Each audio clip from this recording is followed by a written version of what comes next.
大家好，我係 Tracy 珠寶圓圓，帶你走進珠寶嘅世界。今日想同大家講下，究竟想求婚嘅男士一個好頭痛嘅問題，就係求婚戒指究竟係點樣買嘅呢？係咪聽到呢度就開始驚呢？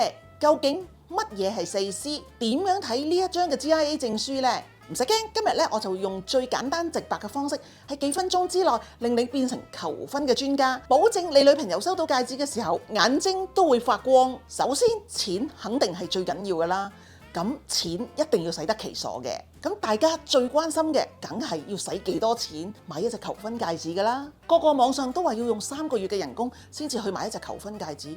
咁講真啦，香港平均人工嘅收入都係2到3萬蚊，咁唔通真係一定要用6至9萬蚊去買一隻求婚戒指咩？實際啲啦，其實2到3萬蚊已經可以買到一隻唔錯嘅求婚戒指㗎啦。咁當然啦，如果你預算多少少5至8萬蚊，其實你已經有好多選擇㗎啦。咁如果你預算鬆動啲，可以10萬蚊以上，咁你想點使咪點使咯。我哋又唔係斯朗拿度買隻求婚戒指俾老婆30幾卡，講緊幾千萬。好啦，我哋咧記住一個原則，就係要量力而為，千祈唔好為咗買一隻求婚戒指就搞到大家要食3個月嘅杯麵啊！偷偷地調查你女朋友嘅喜好係其中一樣最緊要嘅嘢，買啱款女朋友先至開心㗎嘛。首先我哋要睄下佢平時中意戴啲乜嘢嘅首飾，例如係簡約啲定係華麗啲，佢中意圓形定係中意鵝蛋形。然之後偷偷地觀察下佢手指嘅粗度，如果佢手指粗啲咧，我哋就揀啲闊啲嘅；如果女朋友手指幼啲咧，我哋搞啲線條幼啲嘅戒指就得啦。教你一招狡猾啲嘅嘢啊！你兩個平時拍拖行街嘅時候，經過一啲珠寶店，咁你好自然就話：哇，呢隻戒指好正喎！咁佢嘅眼神同反應就係你最好嘅答案啦。好啦，重頭戲嚟啦。其實鑽石嘅4C聽起嚟好複雜，但係其實就好似你揀女朋友咁，外表、個性、背景、年齡，其實每一樣都係咁重要，佢都係獨一無二㗎。首先我哋講下 cut grade 切工，切工就好似顏值咁，再靚嘅石，如果佢切工切得唔好，就好似一個女仔佢化妝化得唔靚咁樣，點睇都係差啲意思㗎。其實我哋鑽石嘅切工咧係分3個等級嘅。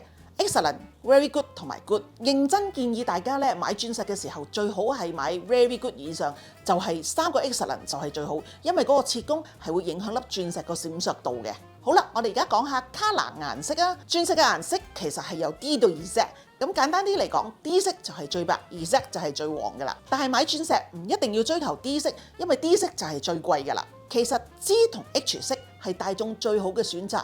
因為普通人咧好難用肉眼去分別到佢同 D 色嘅分別，但係佢嘅價錢可能係相差幾倍嘅喎。除非你預算好充足，如果唔係一律揀 F 色就可以㗎啦。咁而家我哋不如講下淨度啊 ，Clarity 咧講下鑽石嘅內在美，佢有冇瑕疵或者黑點。首先 Clarity 都有分幾個唔同嘅等級，就係 FL 同埋 IF， 佢就係完美無瑕嘅。咁個價錢當然係會爭好遠啦，你可能要食多幾個月嘅杯麵嘅喎。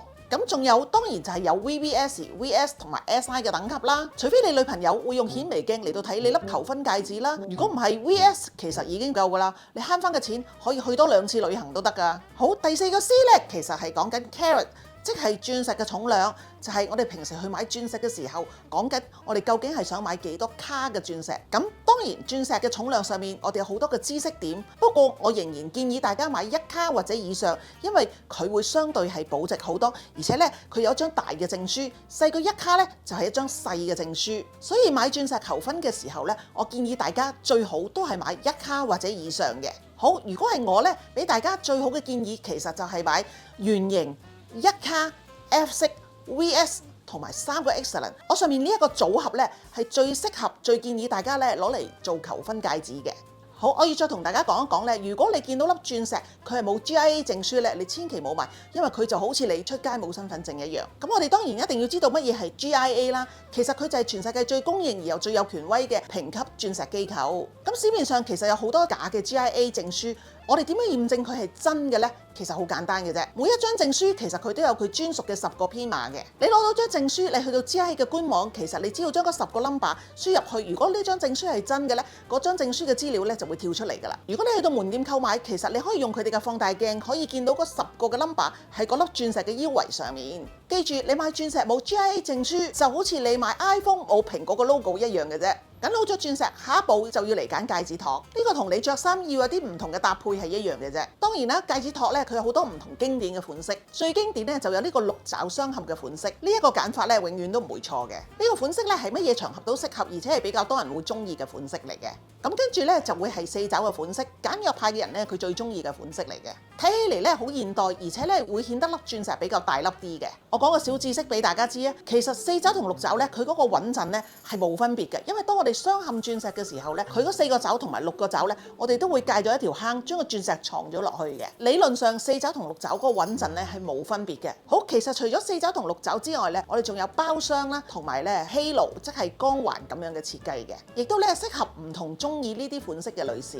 咁好多人咧就會諗，究竟用乜嘢嘅托去鑲嵌係最好咧？其實以我經驗咧，大部分嘅人咧買鑽石咧，佢都係用18K金去鑲嵌隻戒指嘅。當然啦，你想買鑽石咧，有好多唔同嘅渠道去購買你想買嘅鑽石。最簡單，你就去到實體嘅珠寶店可以試戴，仲可以享受埋佢嗰個服務啦。當然你可以選擇喺網上購買，而且咧選擇係非常之多嘅。咁始終你會面臨一個問題咧，就係你唔啱戴啦。咁你亦都可以去到大品牌嘅專櫃嗰度買啦。咁但係你老公可能佢都幾想喊㗎喎。我建議你咧最好都係喺網上咧先做好你嘅功課，再去實體店咧慢慢享受佢嗰個服務。最後咧你一定可以揾到粒性價比最好嘅決定。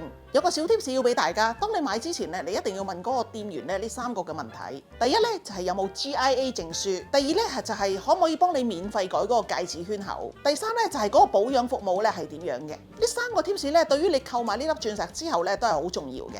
嗱，前面嗰度咧你聽唔明唔緊要，我而家咧嚟到同大家有一個 round up。你買求婚戒指咧最好就買1卡，千祈唔好買0.9卡，或者咧你買1.5卡就唔好買1.4卡。另外咧形狀，我建議大家揀圓形。至於顏色咧，最好就係買 F 色，正度咧就係買 VS。外觀咧睇起嚟係差唔多，但係價格咧可能會相差幾倍嘅喎。你記得做好功課先至嚟買喎。咁你當然可以嚟到中環威靈頓街揾我珠寶圓圓啦，我一定可以幫你揀到最合適你嘅求婚戒指嘅。記住，最完美嘅戒指從來都唔係最貴嘅，而係最合適你嘅。重要係你嘅心意，而唔係嗰個鑽石戒指嘅價錢。